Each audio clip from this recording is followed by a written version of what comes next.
at this time, we'll go ahead and open up our weekly press conference, or conference period, call it what you want. It's not only a press conference, but it's for all of our citizens.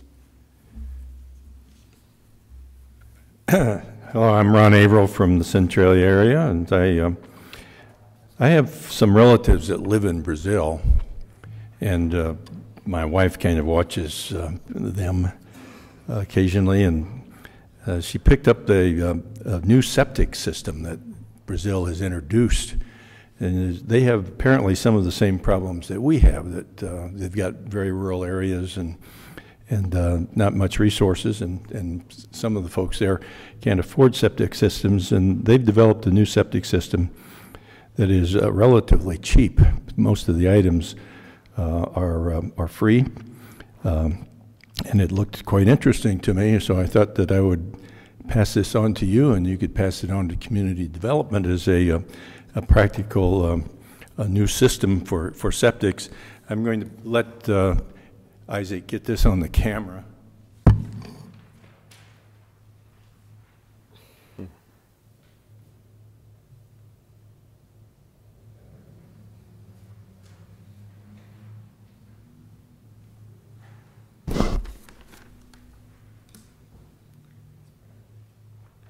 As you see, you get rid of two problems at the same time because it's made out of old tires. And my wife noted a lot of duct tape there, but so I thought if you'd pass this on to Lee. I don't think that the state of Washington would probably approve this system, but it Interesting thought.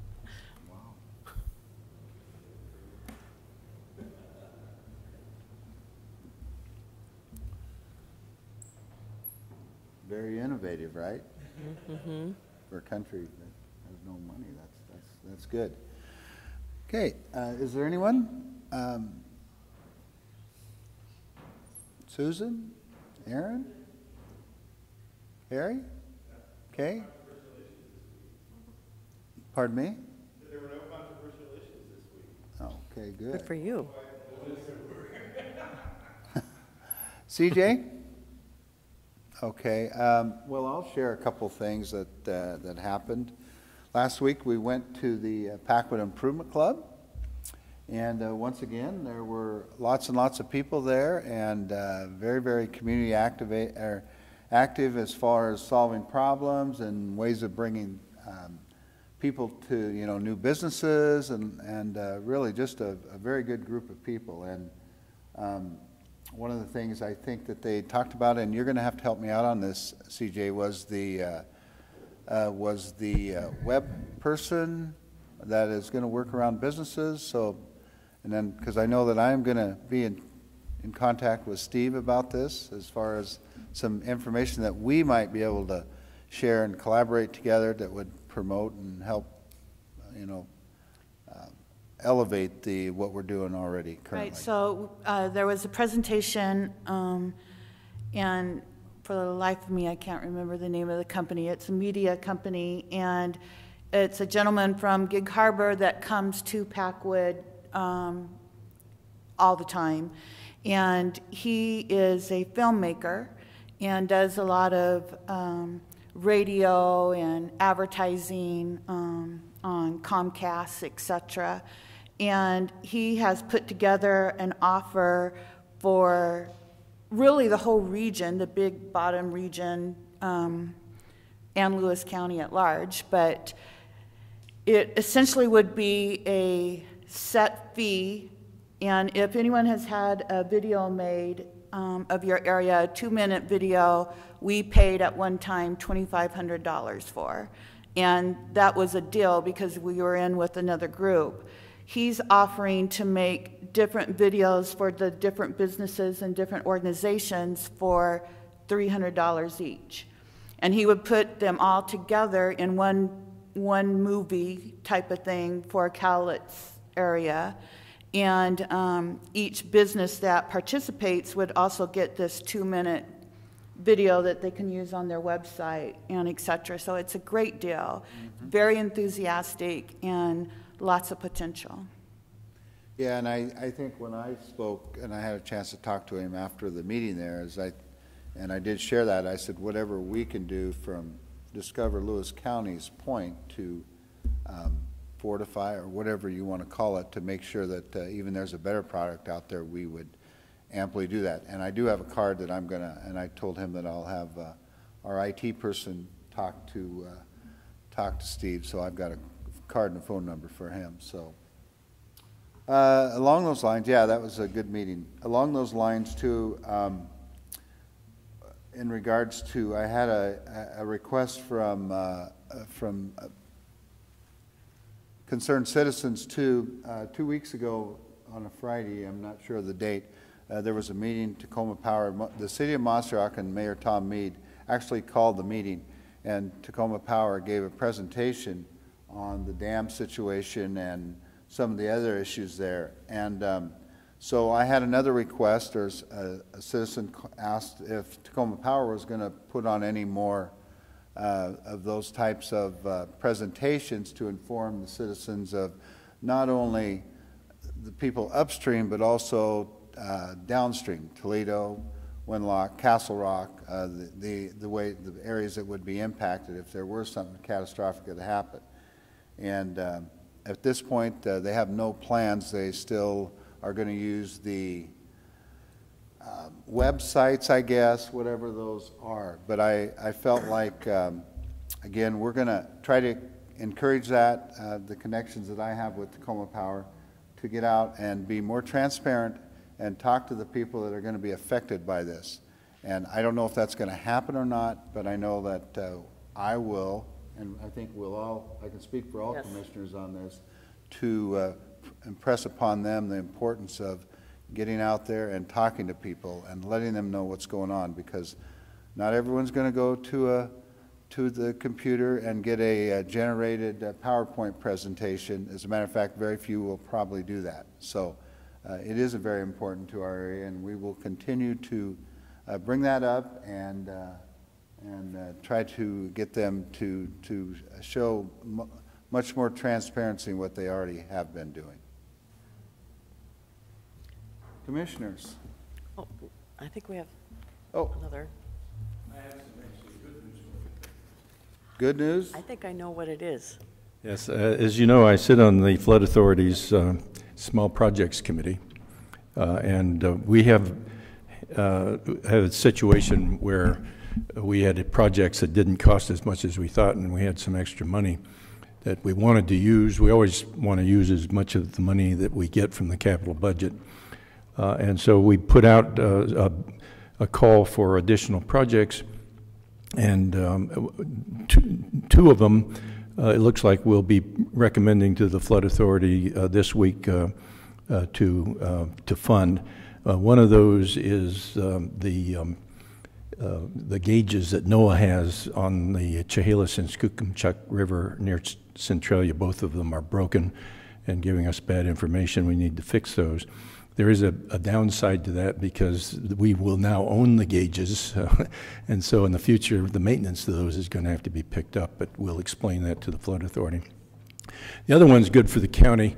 The meatpacking plant that is such an eyesore there on I-5, we were asked if we could fund the tearing down of that building and the sanitization of the septic system, and it looks like we have the funds to do that, and so we'll be recommending that to the Flood Authority. Very good news. Yes. Thank you. That is so good. I was telling the commissioners that I have a dream.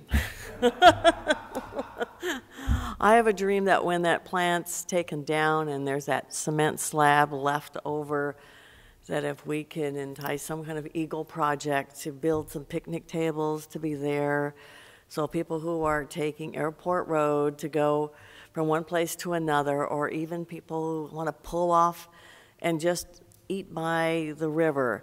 So if we have a flood, it's not a big deal because it's in the floodway.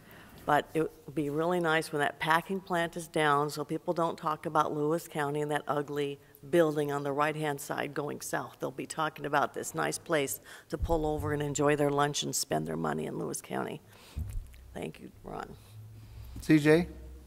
I also wanted to say first thank you to the commissioners and to lodging tax. We being Destination Packwood, received a grant for managing a fair booth at the Puyallup Fair representing all of Lewis County. And we are in the process of reaching out to communities, towns, organizations, businesses to help staff those 22 days at the Puyallup Fair. So again, thank you, and we will be reaching out to everyone soon. And that is for all of Lewis County? All of Lewis County. All of Lewis good. County. We're just managing the project. Good. Okay. Thank you very much. And we will continue to, we have mayor's meetings and other information we can share with them. So thank you. I'd like to continue giving a report on some of our legislative issues. And the agritourism bill that helps farmers in terms of risk, it's still alive and moving through. The indigent defense that gives a small amount of relief, very small, is still alive.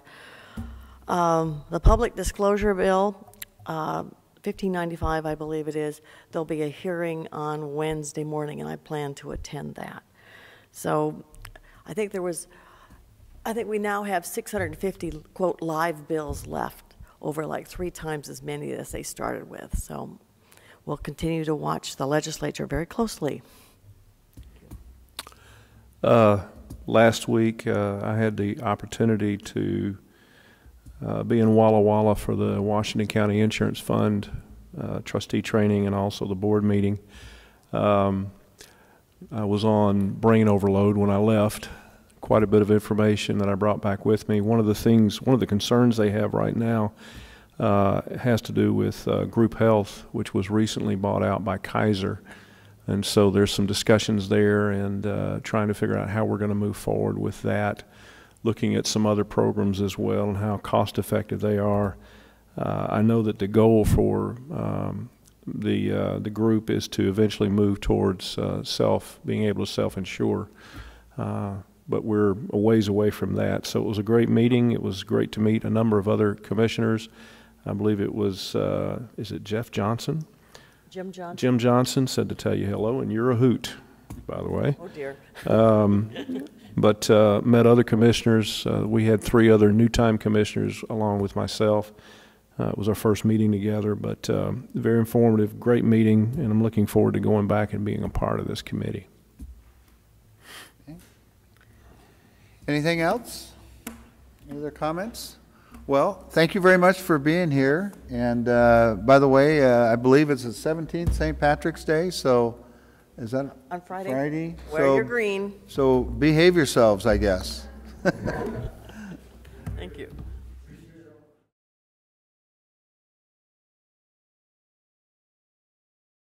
You are invited to immerse yourself in the beauty of nature in all 4 corners of Lewis County, Washington. From our fields to your table, farms in the west share their bounty. Limitless landscapes, forests and mountains beg to be explored in the east. Fish our many rivers and lakes in the south, and discover where history and culture intersect in our twin cities. Explore it all by visiting our Facebook page and plan your next getaway at discoverlewiscounty.com. Culture, history, and adventure all come alive when you discover Lewis County.